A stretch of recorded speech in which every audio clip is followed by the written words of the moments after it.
So when your statement of the problem possess the following terms, is there a significant difference?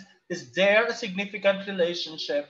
Therefore, it is a must that you apply an appropriate statistical test. Okay, so let us start. So when we speak of tests of significant difference, we tend to group our respondents, and we tend to group them using using variables like age, like sex, grade level, strand, and the following, and etc. I want you to remember your chapter 4 and the question number 1 that you have answered on the chapter 4. You remember the pivot table lecture wherein we try to summarize ilan ang lalaki, ilan ang babae. Can you thumbs up if you remember that lecture? Okay. The pivot table lecture in which we describe ilan ang ating mga respondents. Yan. So, we tend to group them. Pero pag sinabi natin significant difference, tinitignan natin kung may pagkakaiba. Halimbawa, dun na lang sa study ni Mr. Schwerman, is there a significant difference on the pre-COVID and the during COVID salary or economic participation of the jeepney drivers, something like that? So, significant difference.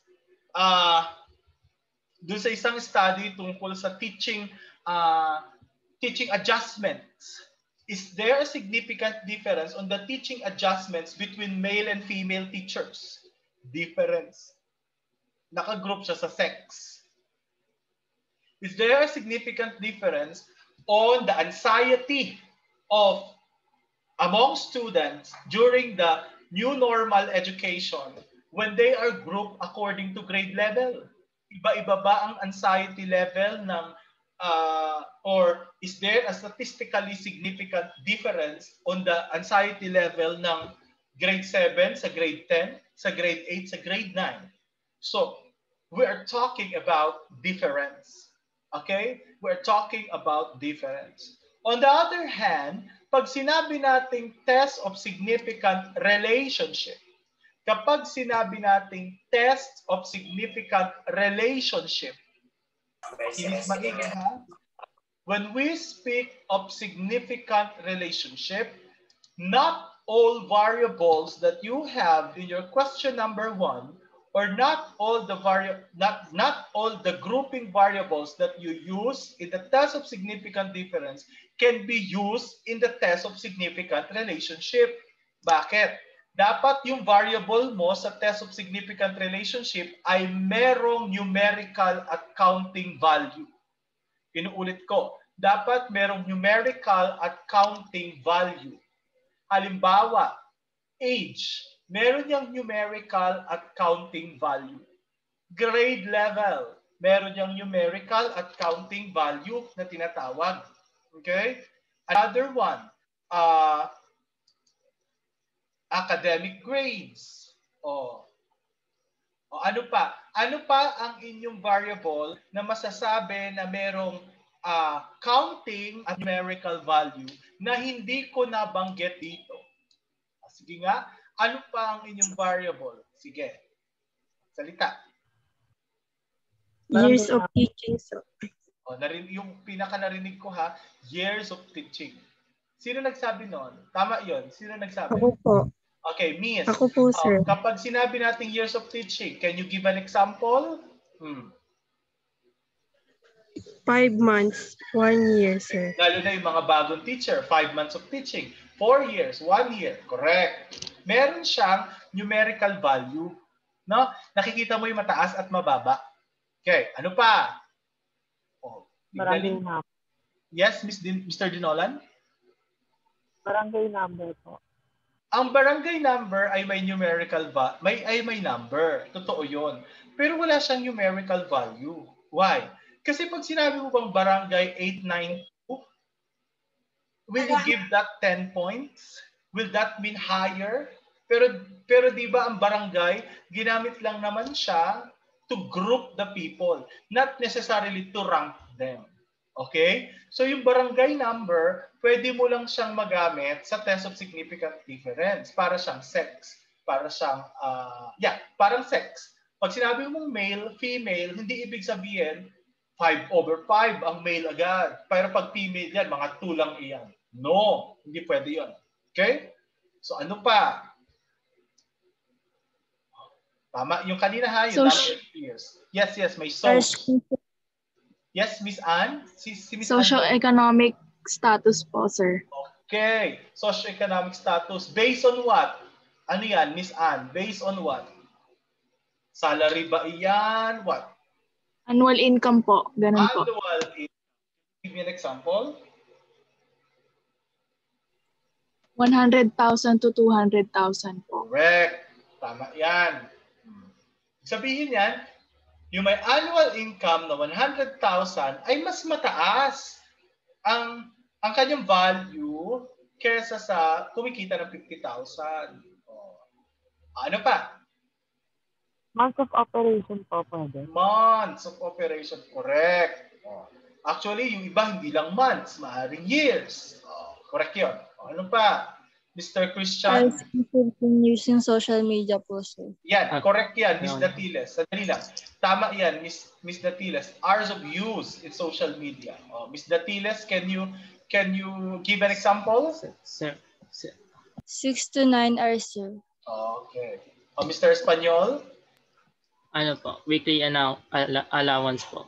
Example? Ano po? 100 to 300 pesos po. Yan. Correct.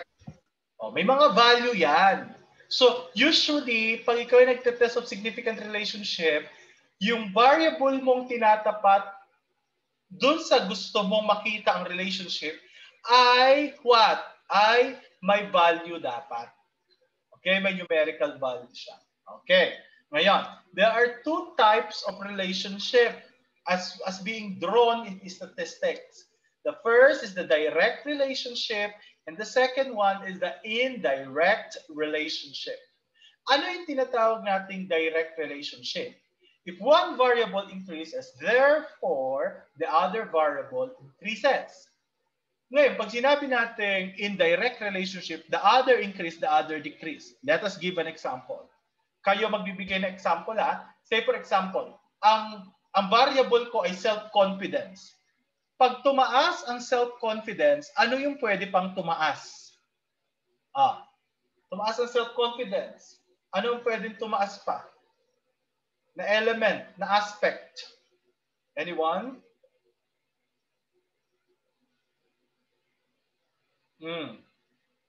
Tumaas ang self-confidence. Sir, class participation po. Well, very good. Class participation. Tumaas ang self-confidence eh. May tiwala ka ngayon sa sarili mo. Ngayon, kahit sino po yung teacher, dahil nakapaghanda ka, maaaring dati 1 beses ka lang nagre-recite sa teacher nito. Ngayon, madalas nakakasabay ka na. Yan. Correct yan. So, ano pa? Ano po, sir? Performance po. Yes, performance which can be based on what? Ano ang basis ng performance? Sir, pwede po sa academic performance. Yan. Or grades. Di ba? Tumaas ang self-confidence, maaaring dahil nga sabi ni Lance ay academic performance wise, hindi tumaas ang grades. Very good. Another one. ABM ang madami rito eh. Tumaas ang sweldo. Ano ang pwedeng tumaas pa na variable o element? Taxes po. Yan. Access saan? Sir, tax po. Taxes. Sorry. Arinig ko access. Taxes. Opo. Correct. Yan. Ano pa? Tumaas ang sweldo. Purchasing power. Yes. Very good. Your ability to purchase things. Very good. Ano pa?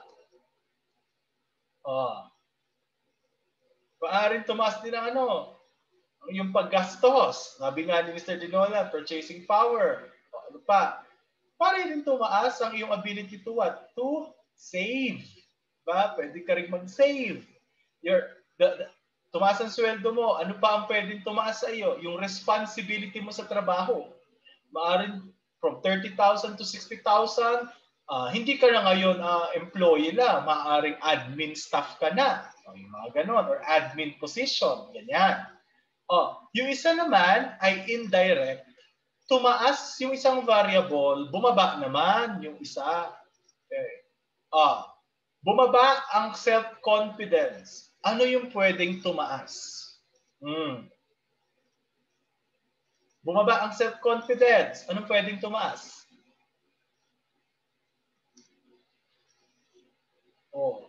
Bumaba ang self-confidence mo sa pag-aaral. Ano ang pwedeng tumaas dyan? Procrastination po. Okay, maaaring you procrastinate. You delay things. Kasi parang wala kang tiwala sa sarili mo na magawa mo ito ng maayos. Very good. Ano pa? Self-doubt po. Tataas ang self-doubt. Yes. Di ba sa growth mindset yan? I forgot the name of that theorist. Palimutan ko tuloy.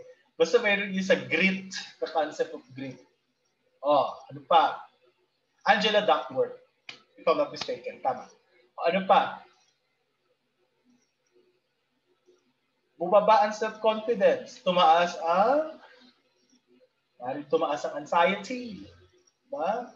Self-doubt. Bumaba ang sweldo mo.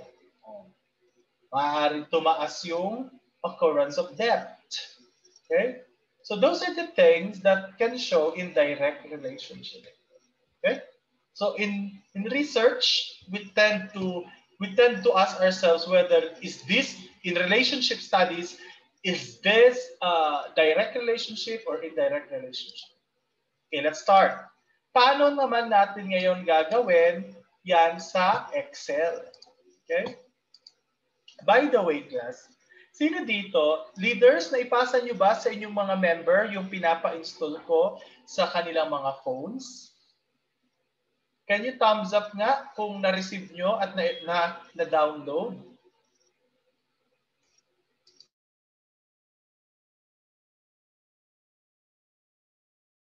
Yan, salamat.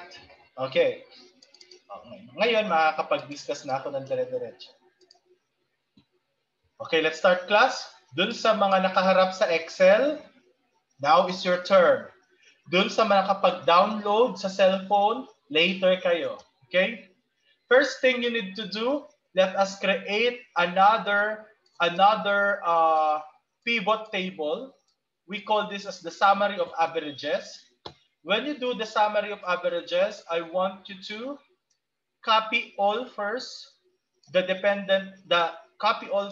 your profile, respondent's profile. Okay? Copy. Copy nyo muna ha. Copy nyo yan. Pagka-copy ninyo, i-paste nyo sa dulong-dulo ng table. I-paste ninyo. Nakikita nyo yung screen nyo, i-paste ninyo dito.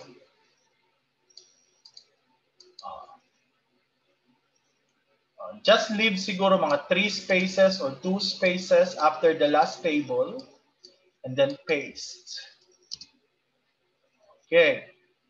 Tigil ako dyan ha. Titigil ako dyan. Can you thumbs up kung na-copy-paste nyo na?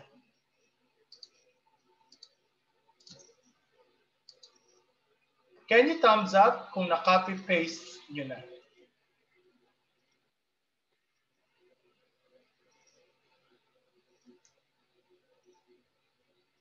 Thank you. Thank you sa mga nag-thumbs up. Please use the thumbs up because this is the only way that I can know kung mabilis ba ako magturo or not. Pero yung mga hindi nag-thumbs up dyan at nag-excel, sana you are honest na nakakasunod. Okay? Next. I-type po ninyo itong mga variables na sinukat ninyo. Yung laman ng survey nyo. teaching instruction, teaching confidence. This is in the box number 2, the dependent part. I-type nyo rito. Teaching instruction. I-type nyo yung sa inyo, ha?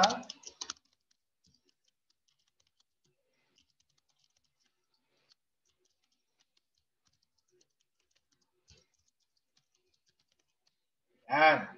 I-type ninyo.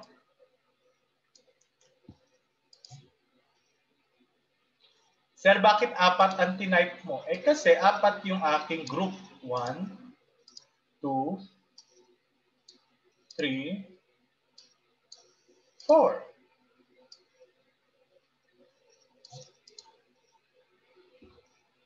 Tigil ako.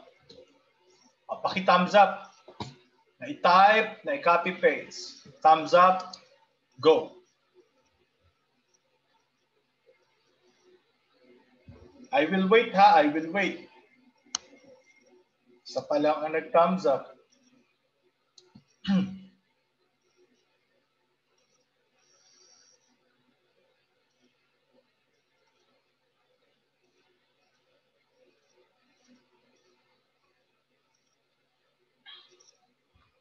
Okay?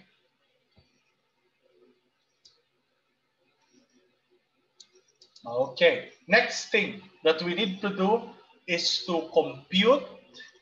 I-compute na natin yung average per variable, per dependent variable. Ang co-computing lang natin ay yung unang tao. Okay? Manood muna, ha? Manood muna. Equals average. Formula, ha? Start always with equals. Start always with equals. Equals average. And then,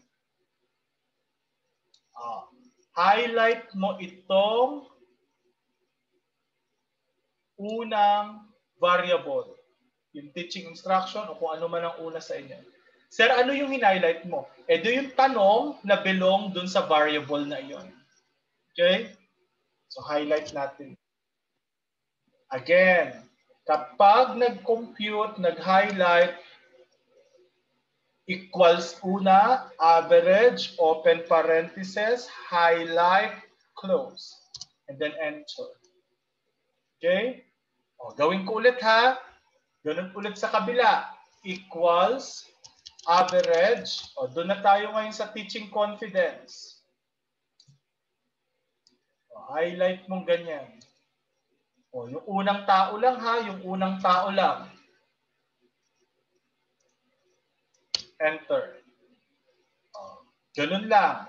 Unang tao lang ulit. Pakisundan ako, ha? Manood muna, ha? Manood muna para masanay doon sa formula. Again, ang ina-highlight ko lang ay yung question ng variable.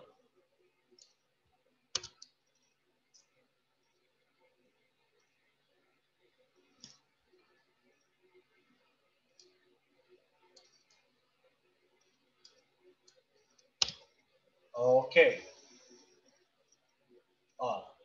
I-ano nyo muna. Ganito muna, ha? Sige, kayo naman.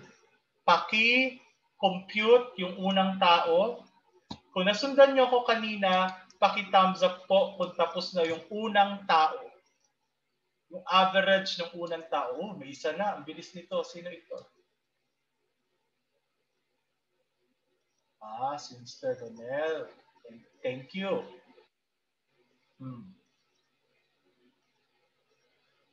So, compute nyo lang siya per variable. Doon lang kayo sa unang tao.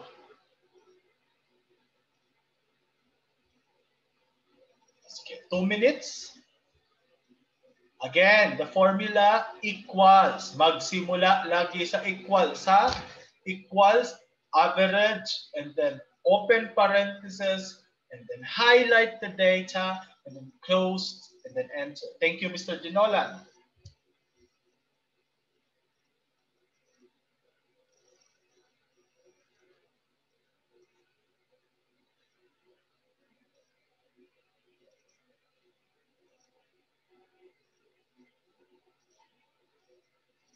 Isa pa. Sino ito? Thank you, Ms. Lanzaga.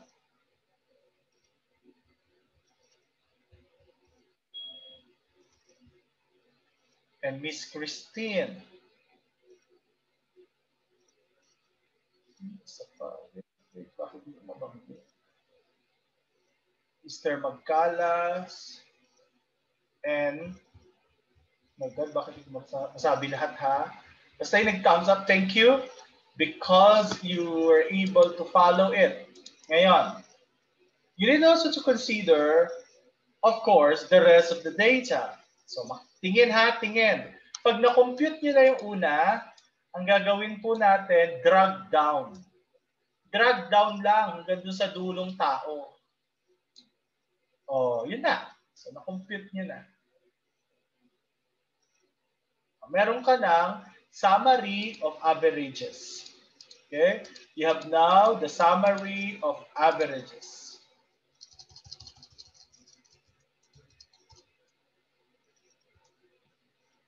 If you were able to compute everything, first person to the last, can you thumbs up? Drag down lang. Yan. Kung meron kang tanong, it's only 2:33, mag-unmute ka na para dire-diretso tayo. Sir, Mm. sir, paano po ulit yan sa pag-drag down po? Okay. Pag ikaw ay nag-drag down, ganito. So, buburahin ko muna siya. So, here, to, diba? Dito ka magpipindot ng drag. Ito, nakita mo tong corner dot. Yes, Tapos sir. single cross. Corner dot, single cross. Hold mouse down. Did you get it? Yes, sir. Thank you. Kung mahirapan kang mag-drag, corner dot, single cross, double click. Pwede siya. Okay? So, questions?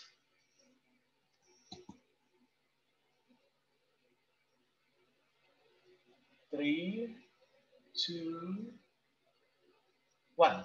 Okay. Sabihin, I can continue.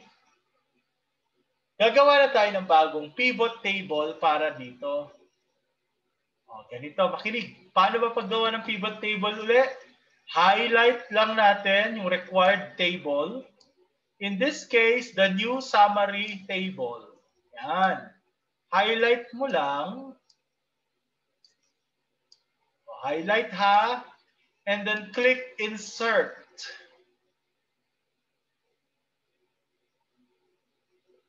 Nasaan yung insert? Yung nasa upper ribbon, sa taas. Diba? And then click pivot table. And then click OK. Yan na. Meron na. Ngayon, ang gagawin naman natin ay i-summarize natin siya. We need to get the summary of the data. Okay? So let us start with sex. Okay? Lagay natin yung sex dito sa rows. And then let us put all dependent variables in the value section. Yan. Okay? Okay natin. Make sure nakalagay siya as sum. Okay, para ma-account lahat ng data. Sum. Kung hindi yan nakasum, dun ulit tayo sa right click, summarize values by, and then sum. Okay? Tigil ako. Tanong.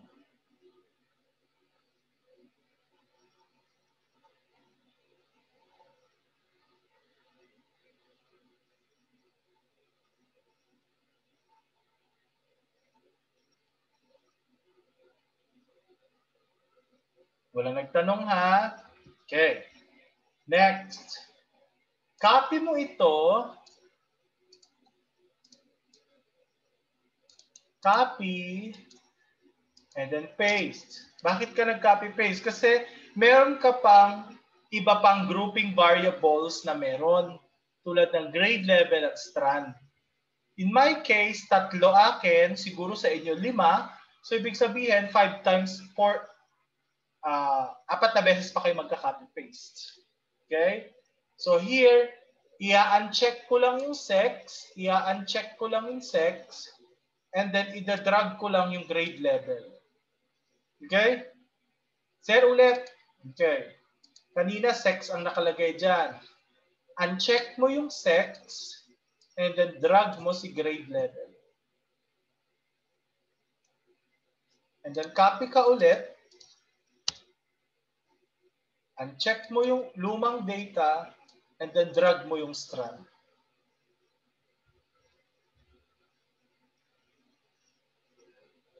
Okay? I'll stop. Question.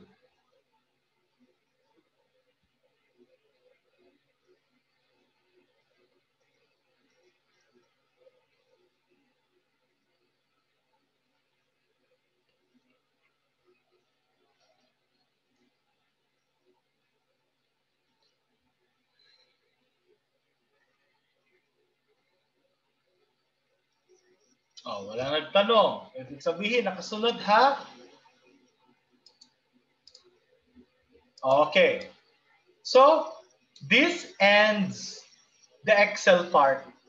Punta na tayo ngayon sa in-install ninyong program. Again, sino yung mga may na-install na program? Paki-thumbs up ako. Yung may mga na-install sa cellphone.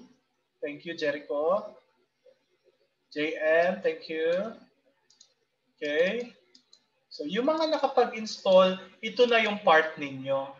Okay. So, I understand baka hindi kayo makapag-thumbs up kasi you are using your Zoom and you are using your application. Okay. But I will make sure babagalan ko yung pag-explain. Okay.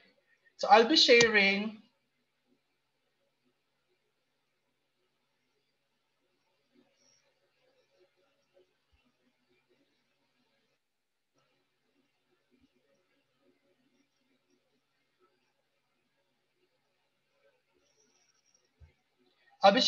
now the part wherein there is, nasaan na ba yun? Yeah. So we have the SPSS test selector. SPSS test selector. Sir, wala po sa, yes, I know. Kaya nga I'm apologizing already do sa mga Apple users kasi since I'm not an Apple user, hindi ko rin alam kung paano gagawin. Pero, dun sa kagrupo ni Camille, meron ba sa inyo na hindi naka-Apple? Can you unmute yourself, Miss Camille? Baka naman meron sa group na hindi naka-Apple. I hope pwedeng siya yung gumawa ng analysis. Meron po, sir. Ayun, pakiano na lang ha, pakisuyo na lang sa kanya. Is she here or is he here? Opo, sir. Okay, thank you. Okay. Baka bukas, magtatanong-tanong ako sa mga friendship ko sa research. Baka meron silang ginagamit. Okay. So, let us have the SPSS Test Selector 2.0. Ang maganda dito kasi ay nagbibigay na siya ng analysis. Okay? So, what we will be doing here is this. Just click the mini calculator. Ay, hindi pala yan. Sorry. The mobile analyze. Okay. So, the mobile analyze part, again, the mobile analyze part. The mobile analyze part is, anong tawag dito? Has a one-way ANOVA test. So, in the tests of significant difference, dun muna tayo sa significant difference ha, bukas na tayo sa significant relationship. In the test of significant difference, if you have the groupings that is more than 2, sometimes, most of the time, we use the ANOVA test. However, there are some tests na dalawa lang yung groupings, halimbawa male and female, okay? Male and female, they use the t-test, okay, the paired t-test, okay? So let us try to use first, the one-way ANOVA test, okay? So paki-click yung nasa taas na one-way ANOVA. And then let's just have the group. If you will tap the group part, you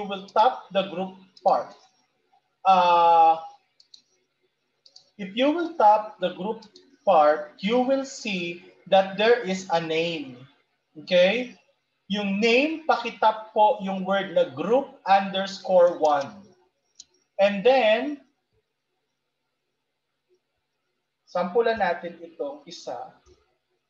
I-type natin, doon kayo sa unang table. Halimbawa sa akin, female. Ta-type ko lang yung word na female doon sa male. And then doon sa data, ita-type ko yung laman na data. 38.2 space, 34.6 space, 38 space, and then 34. 38.2, 34.6, 38, and then 34. Okay. Sir, may mail pa, wala nang pag-i-insertan. O, click mo yung green cross na nasa taas, maglalabas yan ng panibagong group. O, i-type mo yung mail. Okay? I-type mo yung mail. And then, you write 26.8 space, 25 space, 25.6 space, 22.8. Yan. O. Kapag kayo nag-type ng panibagong data, space lang. Ha? Okay. Ngayon, dahil na-encode mo na, ay sorry, nabura ko tuloy yung akin. Sorry. Wait lang, magre-retype lang ako. Nabura ko. 26.8 space, 25. Ano ba ito? 25.6 and 22.8. Yan. And then, na-encode mo na yung data mo. The next thing you need to do is to check the data. Paano mo i-check yung data? Just tap the minus sign. And then it will turn green and it will become a plus sign. Okay? Just tap the minus sign and it will turn to plus. And then, makikita mo dun sa baba, selected variables, female at saka male. O, yun ang kailangan natin, di ba? So, without further ado, just click run. O, ayan na. May analysis ka na. Ang kailangan mo lang dyan ay yung nasa ibaba, yung test values. Ayan na, may nakalagay na there was a significant differences. So, here, you will see that the F and the P value. Kung na-compute mo na yan, pwede ka na ngayon bumalik sa Microsoft Excel. Okay? Pwede ka na ngayon bumalik sa Microsoft Excel. So, balik na tayo sa Microsoft Excel. Ita-type lang natin yung p-value na lumabas sa tapat nitong pivot table, which is p is equals to 0.000. Ano nga yung data kanina? 0.001. Okay? So, paano tayo gumagawa ng decision using the critical P? Okay. Let us always remember that in common statistical tests, we use the 0.05 as the margin of error. It is also called as the critical value of your alpha. Therefore, kinig maigi, everything that goes lower than 0.05 means, anything that goes lower with 0.05 means lesser error value. And anything that goes higher than 0.05 has a greater error value. So most of the time, the researchers will always love to see that the alpha value is lower than 0.01. We call your P as the computed alpha.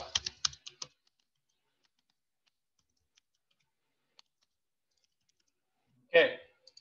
Now, remember in hypothesis testing, meron tayong tinatawag ng two hypotheses, the null hypothesis and the alternative hypothesis.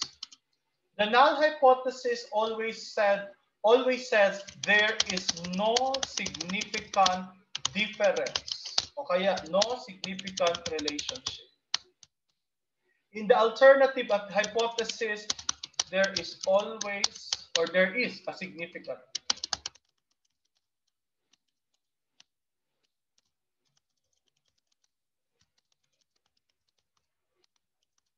Now,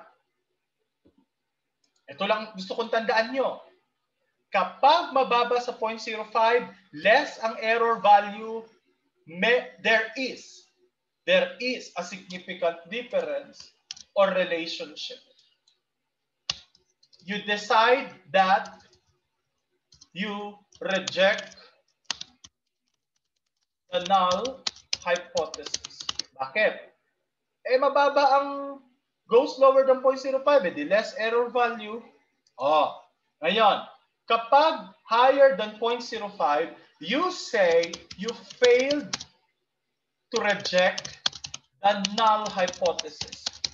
In conventional manner, ang sinasabi natin dyan ay, I accept the null hypothesis. However, the goal of the research is always to reject the null hypothesis. So there is no way that you will that you will accept the null hypothesis. So you say you failed to reject the null hypothesis. And then your conclusion is there is no significant difference or relationship. Ngayon, sir, nakakalito.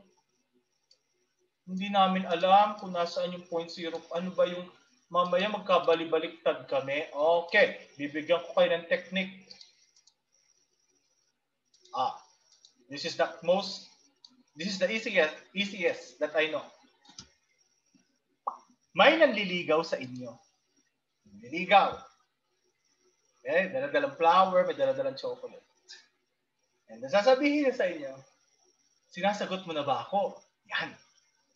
Bago mo siya sagutin ng oo, tanungin mo muna, anong value ka? 0.01? Ano ang value mo hanggang mula 0.01 hanggang 0.99? Pag sinagot niya, my love for you is 0.99. Sasagutin mo o babasted mo? Ano sagot? Technically, busted po. Busted po. Ibabasted mo. Bakit? In statistics, it has a higher error. Sabi niya, ay, siyempre sa utak mo, ay, 0.99. Ibig sabihin, naku, nakakatakot ito. Baka mamaya, puro error ito. Ayan. Pero pag sinabi niya 0.01, konti lang siguro magiging problema namin. So, technically, i-accept mo. Diba?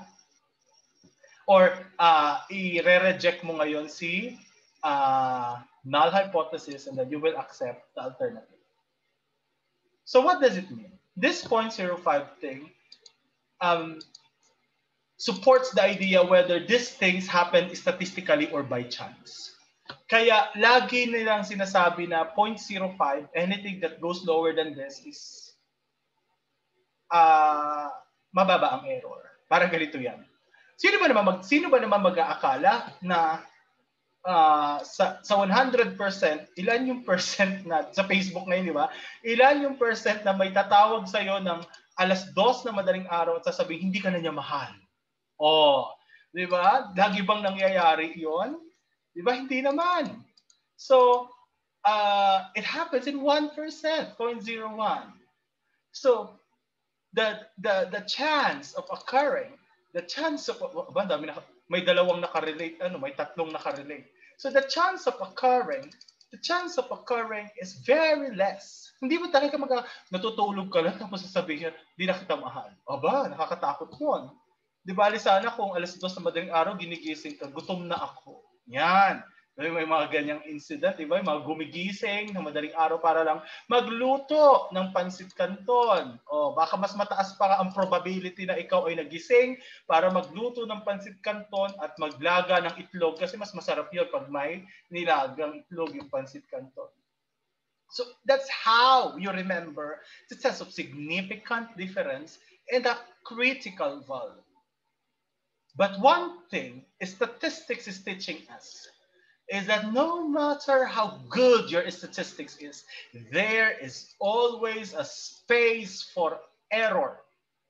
There is this 1% of error telling us that there is no perfect relationship. That even though the best has also this occurrence of 1% error. Statistics is telling us there is no perfect relationship. But it doesn't mean it will not happen. That's the reason why we have the 1%. So hanggat may percentage kang nako-compute, laban lang ng laban. Yun ang sinasabi. At habang tumatagal, mape-perfect mo na ang isang bagay, bumababa na yung percentage na ikaw ay nagkakamali. That's what statistics is telling us. Today, you will find yourself not significant. Dahil ang dami ko pa sigurong maling ginagawa sa buhay mo. But sooner and later, okay? Sooner and later, you will find yourself worthy. Getting yourself away lesser than the 5% critical value. So that is what statistics is telling us. You will find yourselves not significant today, but sooner and later, you will know, hi, I have perfected this. I have made this successfully. Okay? That is what statistics is telling us. Okay? So tandaan ninyo na lang yung nangyari sa Facebook ngayon. Diba? Ilang percent ito ng mag-lovers na nagtatawag ng alas 2 na madaling araw para hindi na kita mahal. Diba mo, may 1% yun. Unless gusto mo lang gumawa ng content or something. So, going back, that is your assignment. Okay? I stop the recording na. Paano ba stop ito? Okay. That is your assignment.